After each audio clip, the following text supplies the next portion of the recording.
Hey, what's going on out there, Junkies? It's Kenshiro. We're back with Culture Junkies Live. We have to apologize for the small technical difficulties that have knocked us out for about half an hour. We're going to do our best to bring you a good show for this last half hour. So I'm not going to waste any time. I'm going to jump right into it with the fellas. Joining me today is going to be Josh L. We got the great Dadakuji, and we got the great GQ himself. What's up, guys? Not much. Ready to get into Wonder Woman. Yeah, Wonder Woman. Right. That's the talk of the town, right? So let's go ahead and get started talking about it. So a lot of people say, at least I said, that this was absolutely the movie that DC needed. Josh, we didn't get to hear from you. I know that they got to hear from you and me. So I'm gonna let you and GQ kind of talk about it. What did you think of Wonder Woman and how it did? Great flick. Just absolutely solid all the way through. Me and Chris were chatting a little bit pre-show, and I think that we kind of both touched a little bit, and the movie was really solid. There was nothing truly exceptional about it. I mean, taking away all of the whole, gender hype that it's getting, and I mean, it's awesome. Patty Jenkins, she's now broke the record for highest grossing weekend for a female director.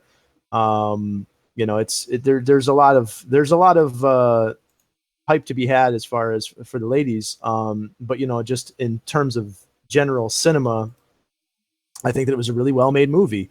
I think it blew me away significantly in any parts, but it wasn't bad really in any parts. So I mean, that's kind of that perfect middle line that you're looking for. Right. I'd say I'd probably give it about a B plus, maybe A minus.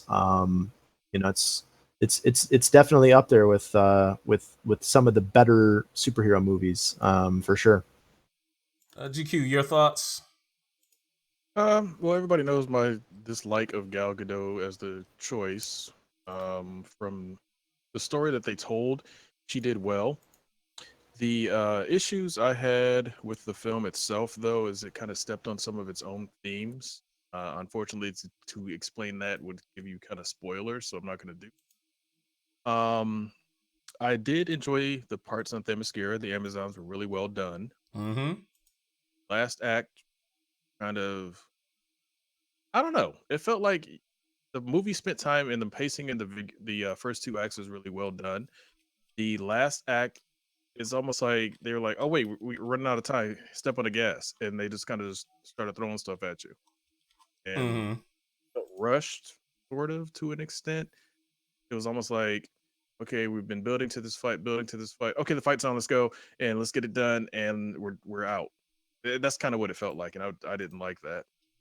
It didn't like how it suddenly became a excessively over CG fest after they spent quite a bit of time doing some very cool practical. I have to admit that was a pretty big thing for me as well. I thought, like you said, the first two acts of the film were really well done, and then that third act kind of just, they hit the pedal to the metal, and it just went so fast. I don't know. It felt a little disjointed. Now let's talk about the principal characters. You already said you didn't really like Gal Gadot. As far as her choice, I found her very, very charming. I thought she really did a really, really good job, and I'll admit I was wrong in my first initial assessment. I didn't think she'd be able to carry this role, but I think she did a very serviceable job in it. Dido, your two thoughts on Gal Gadot and the rest of the movie? Well, I thought she did a very good job myself. I personally can't see anybody else in in the role as of right now. She is the Christopher Reeve of Wonder Woman. Take it or leave it. She's going to be that face unless they recast her, which they probably are going to do sometime in the future. But as of right now, is Wonder Woman, and I think she did a great job. As for the movie, it was Marvel Phase One good. When I say that is because Marvel Phase One did some really good things. They all had pretty much trouble with their villains, and this one kind of did the exact same thing when it came to the villain. It was just kind of like, here you go, and it was like, okay, wait, what? Oh, and then we're done. I'm like, wait, there was like not really any build up. There was nothing like any importance to him even being there. That wasn't even the main antagonistic thing about the movie. Was he was kind of just like thrown in there. Mm-hmm. But I like it. I think DC have finally hit the nail on the head, and I hope that they continue this trend because Mm-hmm. the former trend was them without with their characters. Right. Well, So yeah. You know what? We're gonna try and speed this along a little bit because we only have the half an hour. But one thing I was gonna say, and I wanted to mention to all of you, a lot of people say this kind of bit off the Marvel formula. I don't. I could kind of see that, but I would rather just say it was just a good. It was a well put together film, as opposed to it just following the Marvel formula. Now, another thing you could say about the Marvel formula that they say is that Marvel is usually weaker in their villains, and that brings me to Ares. Ares, the god of war. I think the threat of him was more imposing than the actual character ended up being. You guys' thoughts on that? Anyone jump in? I actually thought that he was. I thought that, unfortunately, without giving away too many spoilers, I think that his character, especially when he kind of does the classic villain monologue, gave the reveal of not only the way that he was influencing events throughout the war, but maybe throughout all of time in terms of war. Obviously, him being the god of war, that makes sense. But I think that he was actually somewhat well developed. He was just well developed behind the scenes. We didn't see it until the very end when he kind of reveals what he's been doing. He's been the catalyst behind all of the things that are happening in the movie. All those other villains were just, tertiary. Basically, be like, all of a sudden you find out that the big bad behind the actual guy you've been fighting is somebody else. I mean, that's kind of what it did. It's a very classic comic book reveal. Okay. I can agree with that up to some points. I think the problem that I had with it is Ares is like, out of the gods, is like, okay, he's not Hades, he's not Poseidon, he's not Zeus, but he's still a badass. Yes. And I didn't, and even in the Wonder Woman comics and even in the animation when they put him on Justice League a few times, he's a badass. He's not. It's almost like this felt like Loki light. Like, Mm-hmm. I'm not gonna get my hands dirty. I'm gonna kind of chill and hang back a little bit, and I'll fight if I have to fight. It's like, no, Ares is. You can have the manipulation, but Ares, once he starts to fight, you're in for a fight because he's the god of war. He's supposed to be like a ridiculously, or just whip your ass with no problem. I didn't get that from this guy. So actually, I had mentioned to Chris pre-show that I had an interesting insight on Ares, and I don't see anybody else talking about it. Go ahead, bro. It does give away a little bit of spoilers, so spoiler alerts for anyone. So I won't reveal who Ares ultimately is in the film because it is a little bit secretive. But Ares is not the god of war. Okay. Ares is the god of truth. The way he termed it, sure. Well, here's the thing. Come on. He was under the influence of the lasso of Hestia. He was compelled to tell the truth. Everything he said to her was true. Assuming that the lasso affects gods, and there's no reason to believe that it doesn't. That's a big assumption. Yeah, bro. I think you might be reaching here. Well, here's the thing. It might be a little bit of an assumption that it also works on gods, but if it did, that means that he is not the god of war. He is the god of truth. And he was revealing a truth about humanity, that humanity has a deep evil within them. And this was in tune with the themes that were touched on in the film, that humanity has a deep evil inside of them.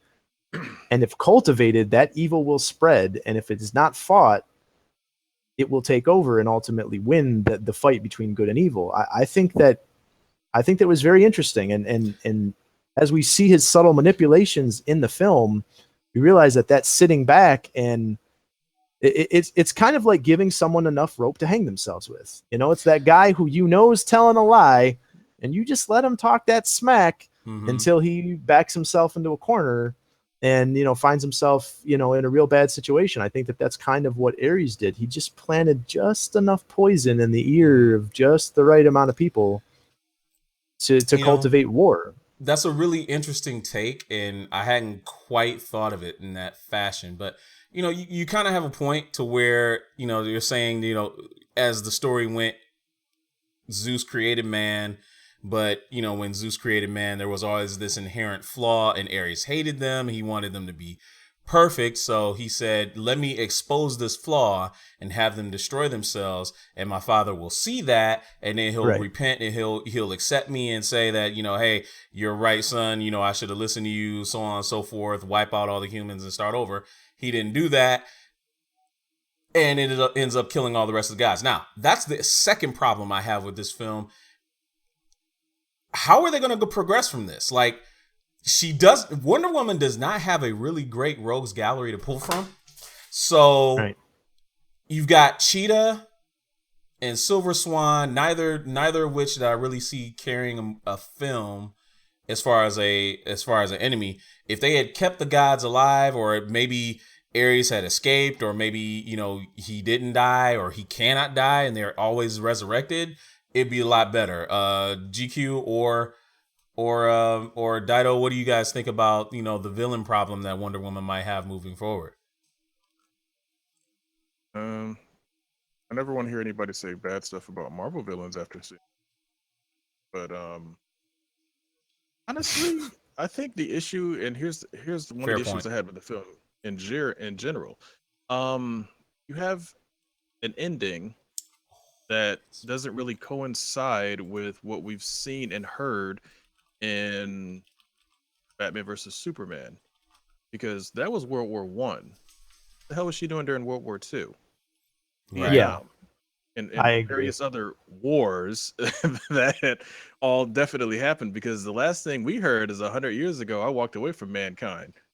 And she came back to fight Doomsday. So there's certain things that were said in Batman versus Superman that don't line up with this film, which again, it's their plot holes. That's every film's got them. Like even her line in there saying that she was like, when she was talking about Doomsday fighting things from other worlds before. Okay, like what and where and how? Like you somewhat stepped away. So how did you do that or whatever? Anyway, like you said, that's a pretty big plot hole that they have, and I don't know how they're going to resolve it now. Depending on how they do the next film, I could see it. I think the best villain you asked, I think, would be Serki. Would be Cersei. But Cersei. She's one of the guys. She's one of the guys. So supposedly she's a sorceress. She's not actually a god. She just has god level powers. If you had to compare her to someone, she'd be like Scarlet Witch. Yeah. Sure. Okay. I could see that. But, even then she was kind of influenced by the gods, and they're all gone. They've been gone for, hundreds of years. So I don't know, man. I feel like they've done themselves a disservice and kind of maybe have painted themselves in a corner. Now, granted, Cersei would be pretty cool. Another one that would be pretty cool, Hand of Omega actually said in the chat, Dr. Psycho, played by Peter Dinklage, actually, would be inspired. Would be absolutely inspired choice. That'd be great. I don't want any more villains. We already had one in X-Men Days of Future Past. Yeah, he would be compared definitely by to that character. I think actually like Medusa would be one. She's a lesser known. I mean, you could go mythological with it. Go mythological, but make sure it's a female. Absolutely. Because absolutely. I'm just gonna be real. Like, they had my attention when they had that Dr. Poison chick in there, and I was like, okay, what are they gonna do with her? Dude, she was a waste, man. And she's gone. So it's like, and Anthony Minter brought up an interesting point. He said, my only thing was, why was Batman and Superman needed in Batman versus Superman against Doomsday? Because of the display of power that she showed against Ares. And he's absolutely right. It's like, okay, she showed, and again, it could just also be that, I don't want to give the spoiler away, but that emotional outburst, which is another cheesy thing about the thing. It's like, you're gonna have the first female superhero movie, and the reason she gets her super motivation is that. It's like, come on now. That's a trope as old as superhero. I know it is, but now would have been a perfect time to avoid that trope. Right. Well, I mean, come on. That's not even just superhero movies. I mean, you can see that in Rocky. You can see that in Predator. You can see that in any number. Rocky gets his motivation from Mick yelling at his ass. No, it's Adrian after he wins. After he wins. Never said her name during any of those fights. No, I know, but definitely you're a bum rock. You're a bum rock. You're a bum. Hit the body rock. Fucking, I miss Burgess Meredith, man. Great actor, dude. I think a gods or goddesses or mythological villains would be interesting. The only reason I mentioned Cersei was that if they did her, they could kind of do like a I don't know, locking her in a dimension until modern times. I mean, that would be way too many shades of Captain America if they did, but it would answer the plot hole question of why she wasn't involving herself in World War II. They got to do something, because that to me, it's like they do have to address it for sure. That was one of the first things I thought of. And again, that goes back to their weakness of, you shouldn't have made these movies backwards. Yes, you should have had origins, or I don't care if it was a Marvel copy or whatever. It should have just been origin story, and then Justice League, and then Batman versus Superman if you want to. I'm glad you brought up Justice League. How worried are we for Justice League? Seeing as how, Wonder Woman is a definite shift in direction as far as like tone and everything like that. Very well received. Justice League was made before Wonder Woman, or actually it made after, but Snyder is a different guy. He's got his own take. He's got his own tone. How worried are we that Justice League may end up killing this momentum that Wonder Woman has started for them? Snyder had a writing credit. We know that he had his hands in this film. He probably had his hands in the overall idea of the universe. We know that Jeff Johns has had his hands in this. He's going to have his hands in Justice League. So I feel a lot more confident knowing that and the success of this film going forward. But it's maybe a little too early to make too many assumptions.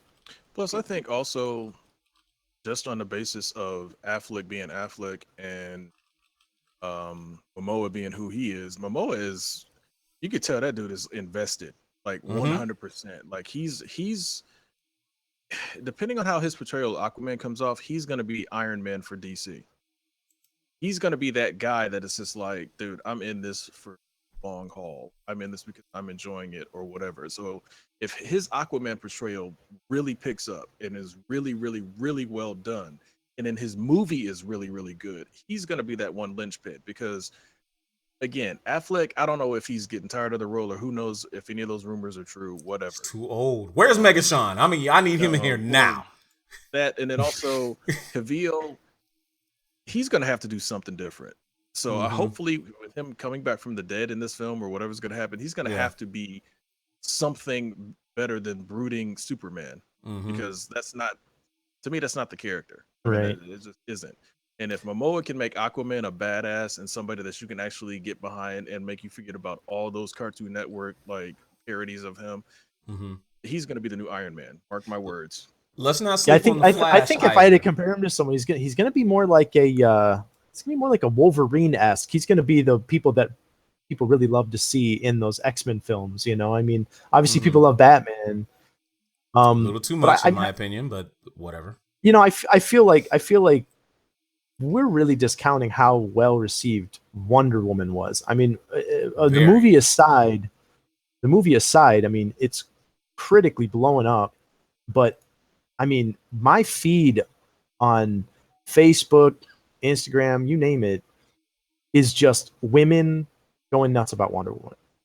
I don't know about y'all, but like, it's awesome but I mean, the movie added another 15 million Monday. Good. So that's really good for Monday. I'm sorry, 11 million rather. 11.7. So it's at 115 million domestic. And I mean, that's just an exceptional amount of money. It's at 240 worldwide. Right. Mm-hmm. I think good. If women, you know, Titanic did what it did because women went and saw the movie, and then their friend, they said, it's really good, let's go see it together. And then they did that for 3 more weeks. And then they were like, let's go see it again. Let's take grandma. And then grandma was like, I'm taking the bridge club. And, you know, I don't know, it could be that. I saw like legit 15 old ladies in the theater. I never see old ladies in the theater, ever. I'm talking... But you go to the theater looking for old ladies? No. I'm saying that I've never seen someone south or north of 80 in the movie theater, like, ever. So, you know, I just don't know. Okay. I mean, I'm not saying, you know, there's nothing wrong with that. I mean, if that's your thing, if you're an octogenarian, get out of here. I mean, think about it. These women were probably 10 years old when Wonder Woman came out, you know. More than likely. And there's nothing, like I said, I completely understand and appreciate what she represents and bang. Right. Dido is over there all quiet. Yeah, jump in there, Dido. You join back in. What do you got to say? If he's gonna say anything, is he gonna say anything? He can't say anything because he can't talk. He can't hear us. He's gotta check his settings. Yeah, you gotta check his settings. In any case, Wonder Woman is absolutely great for. I think it's great for fandom. I think it's great for DC in general. This is definitely what DC certainly needed. It's like a shot in the arm. Very happy for them. Now, we got about 10 minutes left before we have to get out of here. So let's move on forward. Tekken 7 came out last Friday. I've been so tied up with school and other stuff, I haven't had a chance to even break it open and play it. I bought the Hori stick for it, so I dropped like $200 on that game, maybe a little bit more. But GQ, I know you played a little bit. Hopefully, I know Dido's played a little bit. What do we think of Tekken 7 so far? It's nice. It's, you know, it is what it is. It's more Tekken, which is fine. It looks amazing. Like Dido had said, there's some issues with the various ports. The resolution, like even the PS4's version, does not play at full. What was it? What were we looking for? 1080. 1080. It is 1080. Mm-hmm. It is 1080. 1080. 60 FPS. It doesn't. Yeah. It's something. No. It's something else. It's something like 15. It's like 840 or something, like. It's at 4. It's basically 4K it's resolution. I'm sorry. Yeah. Okay. You need a PS Pro to kick it up to the full, 1080. Full experience. Okay. Yeah. And the Xbox One is like 720. Something silly. Yeah, Xbox One is 720 locked. They're saying only the PC version. Hold on.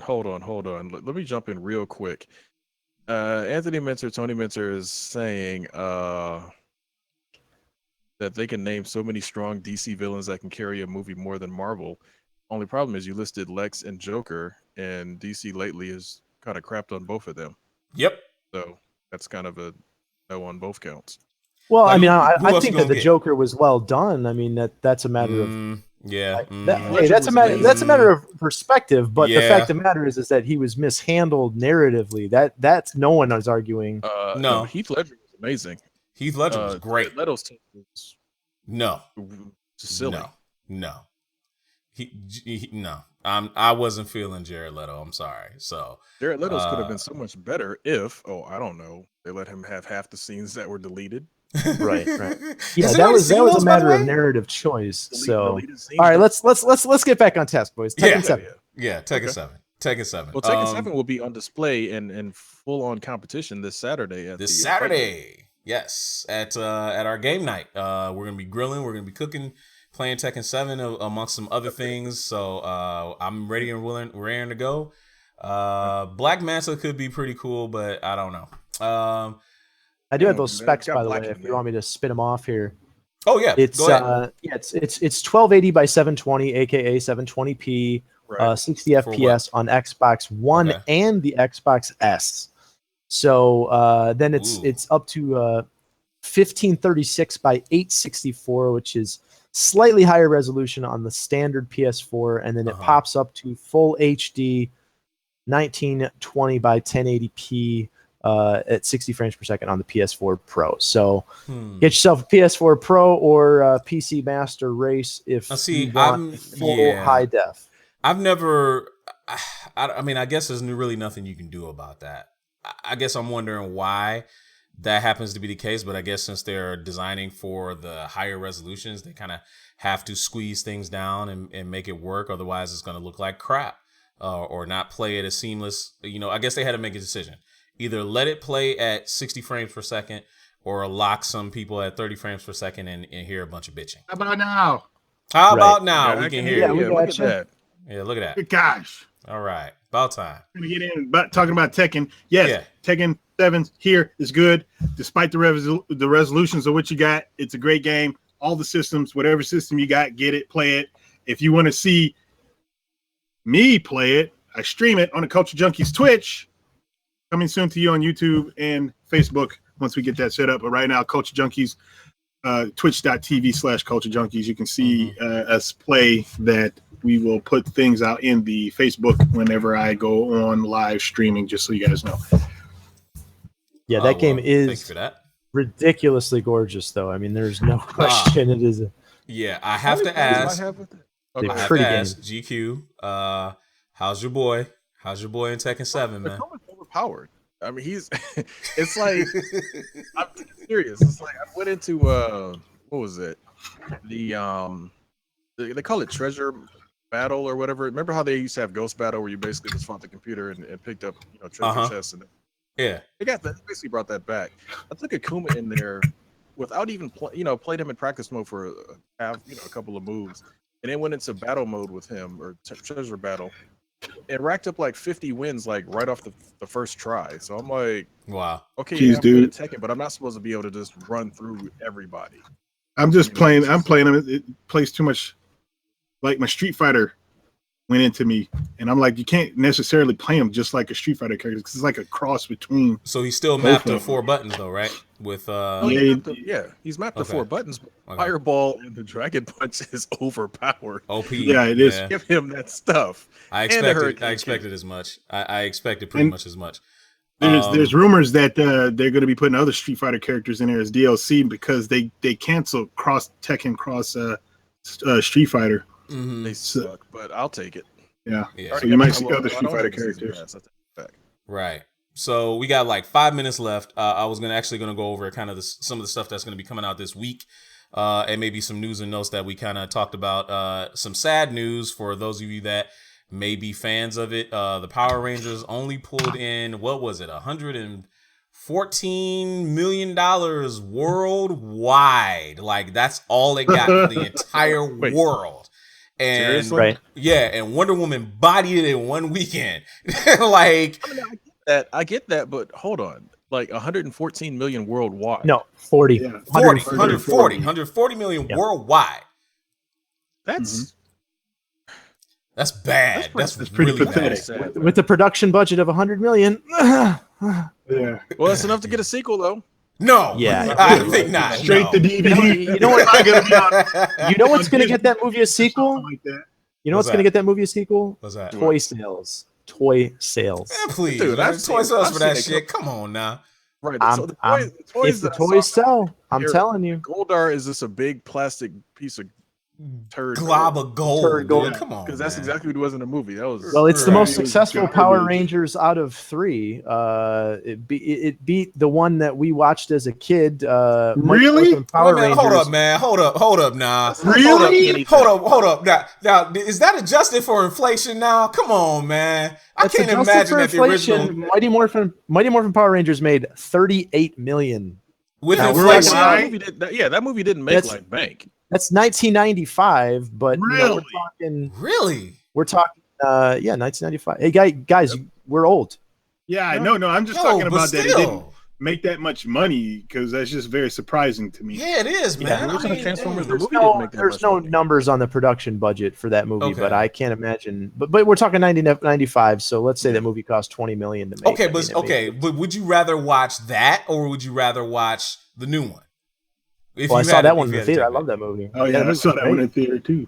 Yeah, that was a good. Yeah, so did I. So back in the day, that's good stuff. Yeah. Okay. So all right. So there's that. All right. Obviously this week. Go ahead. Real quick on that. Making like only 38 million back then versus this movie making 140 and beating it. That's easy. Let's just be real. Some of the stupidest stuff comes out and makes 100 million just because it's in the theater. Right. So that movie only making 140 worldwide is sad, especially given that brand. Yeah. Pretty sad. But then when you think about it though, Power Rangers is, kind of a domestic brand. It's not really a worldwide brand, because over in Japan you got Super Sentai, which is like, even though it's cheesy as all get out, it's much better produced than this stuff because they use conventional photography and all that kind of stuff.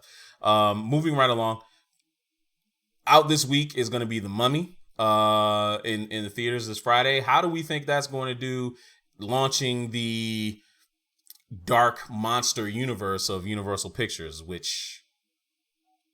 do we think? This movie doesn't look interesting to me. I mean, personally. It's Tom Cruise running again, right? I mean, I don't know, dude. It's just when I look at a trailer and the trailer doesn't say, hey, like King Arthur, man, that movie the trailer looked like shit. And then you see what happened. And to me, just like, first off, do you need another Mummy movie? No. Of course, that the last Mummy movies came out, in the 90s? So, yeah, it's been a while. It was early 2000s. Early 2000s. Yeah. So, 17 years or whatnot. So, I don't know. I kind of want to see it, but I haven't seen Pirates of the Caribbean yet, and that's higher on the list. Okay. Fair enough. Than this. So, would you be interested, would any of you guys be interested in any of the monster movies that they're getting ready to come out with?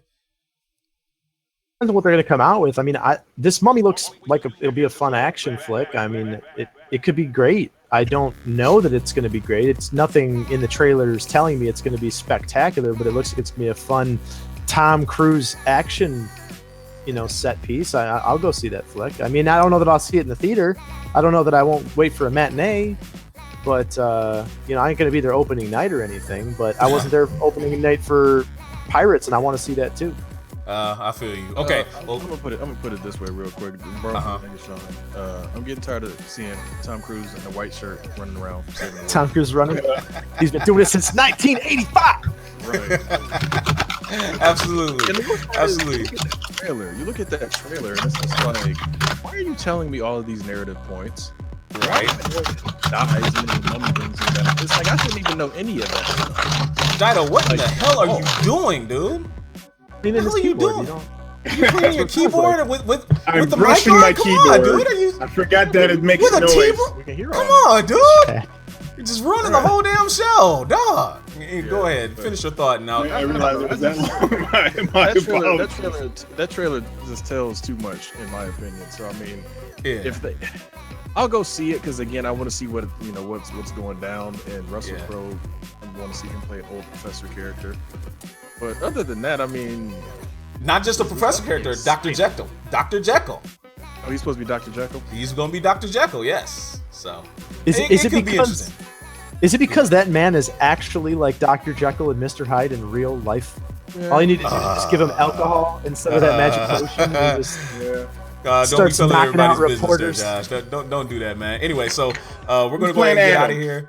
We're gonna go ahead and get out of here. The music kind of ran out before we can get out, but I wanted to leave you guys this one last little nugget I wanted to talk to you about. News came out, just dropped that Batman's gonna propose to Catwoman in the comic books. What do you think? Is she gonna take the bait? She gonna accept the ring? He's a billionaire. What do you think? But why? I think because they love each other. This should be the exact same thing that happened to James Bond's wife. Dun dun dun. Go ahead and get married, and then Catwoman gets like blasted on the way away from the ceremony. Yeah, but if they Right. kill Then that makes Catwoman, I mean, she's a beloved. Yeah, No, yeah, you can't do no. that, man. Then it You takes a can't do that, deeper, man. darker turn for the Bat. I can lose Catwoman if you give me a deeper, darker Right. Batman. Deeper, darker Batman than Batman? Come Yep. on. He's been deep and dark since I'm talking about, 1974. I'm talking about like almost to the pit of like despair, like just toad. They just killed toad his death. son, like, legit, like a year and a half ago. Hey, he went and got him back, so there is that. Yeah, he watched Robin get beaten to death by a crowbar. Like, how much darker and deeper does he need to let go? him just bring him to that point of like, is Batman gonna start killing people now? You Like, mean deeper and darker than having a 10-year-old's parents murdered in front of him? Deeper and darker than that, Chris? Yeah. I want Yeah. to get to the depths of just as far as you Despair. can go to the point. It's like, is he gonna snap and just kill something? Like go out and kill Absolutely. the Joker? No, listen, that's been the Peter Parker formula, and all they've made him is sad Parker. It's That's just, because Peter Parker is a wuss. hey guys, how sad can we make on, Peter on Parker? that note, we gonna have you talk about my boy Pete, man. So anyway, for GQ, for Josh, and for the great Dadakuji, I'm Kishiro. We'll see you guys next week. Should be a really great show. Hope you all have a great week. See you then. Say goodbye, everybody. Peace out. Don't forget to brush your keyboards. With a toothbrush, by no less. Hey, Wait till the show's over next time. Yeah, please do. rushing away. Please do.